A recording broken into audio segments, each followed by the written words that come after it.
खारघरमध्ये हिंद की चादर कार्यक्रमात बॅनर कोसळलाय। यामध्ये एक महिला किरकोळ जखमी झाल्याची माहिती मिळते। नवी मुंबईतल्या खारघर परिसरात सुरू असलेल्या हिंद की चादर कार्यक्रमादरम्यान शनिवारी दुपारी मैदानाजवळ लावलेला एक पोस्टर अचानक कोसळला। या घटनेमध्ये तिथे उभी असलेली एक महिला बॅनर खाली अडकली।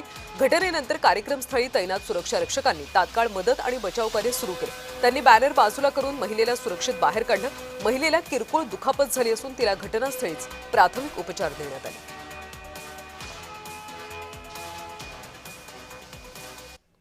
छत्रपती संभाजीनगरमधल्या कला केंद्रात गोळीबार झाला। कला केंद्राबाहेरच्या 12 वाहनांची तोडफोड करण्यात आली। मद्यधुंद व्यक्तींनी क्षुल्लक कारणावरून ही मारहाण केली। छत्रपती संभाजीनगरमधल्या कला केंद्रामध्ये गोळीबार झाल्याची घटना घडली आहे। कला केंद्राबाहेरच्या गाड्यांची सुद्धा तोडफोड झाली। मद्यधुंद व्यक्तींनी क्षुल्लक कारणावरून ही मारहाण केली।